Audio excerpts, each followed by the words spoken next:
look at my face. Look at my face. Come closer. I don't care what the media says about the Gamecocks during November. Team mentality. But there's zero respect for the men in this room. Zero.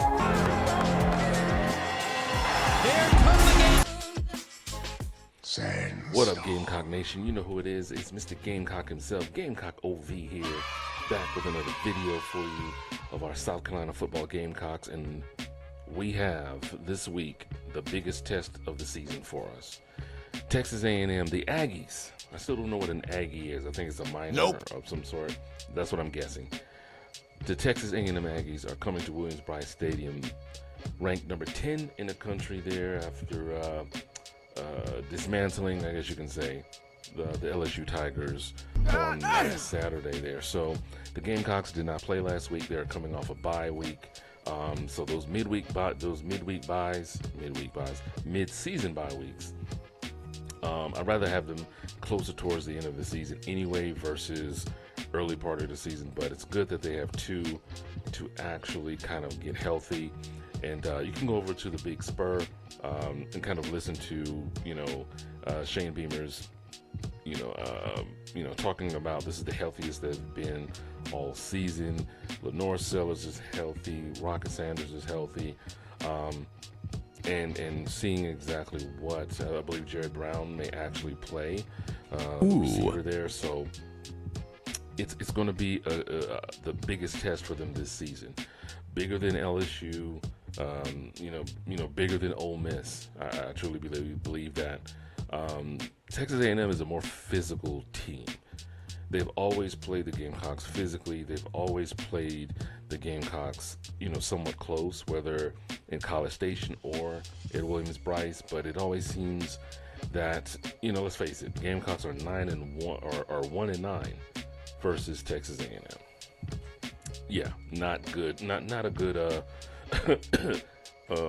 record by any stretch of the imagination. So, but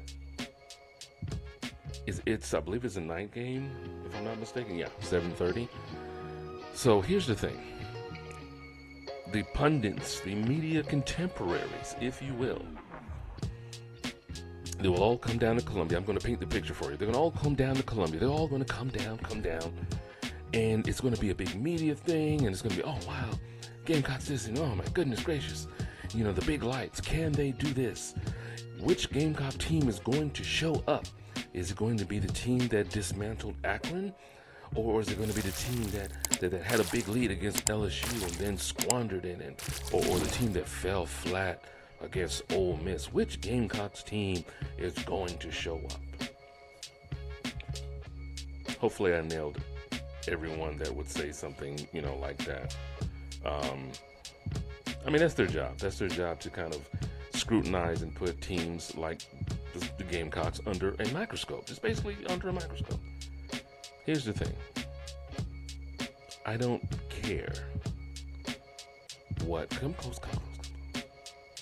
I don't care what the media has to say about the Gamecocks.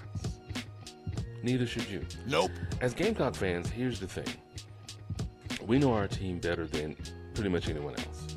I've been a Gamecocks fan pretty much since I moved to Columbia from New York, from New York. So I pretty much have seen the highs and the lows and the waves and things of that nature. I've seen them play very well under the bright lights. I've seen them kind of just fall flat under the same bright lights, especially at home. So you hope that they play well at home, that they take that same energy that they had in Norman, Oklahoma, and they transfer it into a more concentrated form, in its purest form, while playing at home. I hope so. That's what we hope. That's what we wish. That they have a good week of practice and they go into the game fully believing that they can come away with a win at home. They've had votes into the top 25 after the win at Norman, after beating the Sooners. So it's not like they are not on anyone's radar. But you didn't come here for that. You came for a game prediction and things of that nature. And I'll tell you this, before I do my Gamecock prediction and stuff, do me a favor, hit the subscribe button, the like, all that good stuff, notification bell. I do my take on the Gamecocks, only the Gamecocks for the most part, and, you know, don't really talk about the SEC, but I focus on the Gamecocks, the ins and outs, and I give an honest, you know, perspective.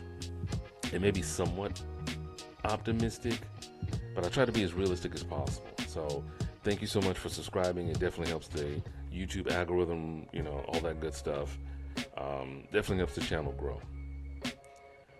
With that being said, I truly believe that, here's the thing, it's going to come down to who is more physical. Who is more physical? Who can either create or capitalize off of any turnovers? And who has more success with running the football? Those are the three factors. If the Gamecocks can create even half as many turnovers as they created against Oklahoma, they have a very good chance of winning, you know, walking away with a dub at Williams-Brice Stadium. Yeah. If they can run the football at will, thus controlling the tempo of the game, wearing that Texas A&M defense down, which is very good. I mean, they're at the top of the SEC for the most part in a lot of statistical categories. They play sound, complementary football. But we all know Shane Beamer has a trick or two up his sleeve. A trick or two.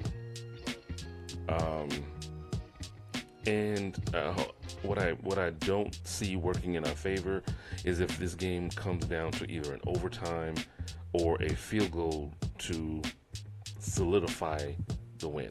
If it comes down to a field goal, then we have the last possession and we're at the 30-yard line or beyond, I don't see us pulling it off. If we go into overtime, I don't see us winning this game. Just being honest, just being truthful, mainly because momentum plays such a large factor in the Gamecocks, you know, for the Gamecocks, pretty much. But I will say this, but if we can control the line of scrimmage, play physical, run the football at will, Rocket Sanders has to have a great game, or as a team, over 100 yards rushing.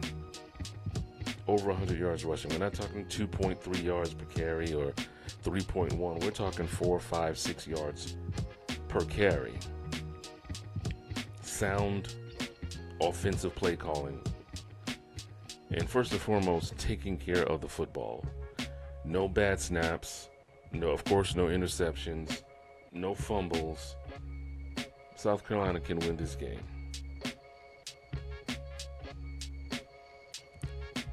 (31-28). There it is. I said it. All right. There it is. 31-28. South Carolina wins this game hands down if those three factors are met. So definitely thank you so much for tuning in. I appreciate you so much. Continue to tap into the Garnet and Black Report for an honest look, maybe a humorous look as well, of our South Carolina Football Gamecocks. I am your host, Gamecock OV, Gamecock himself. Gamecock Nation, stand up. Gamecocks, do your thing on Saturday. And as always, continue to rise up, Gamecock Nation, and stay cocky.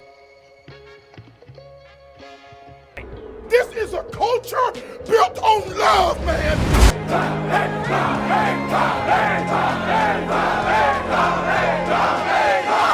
At night, when this place is rocking like this is the best environment in all of college football.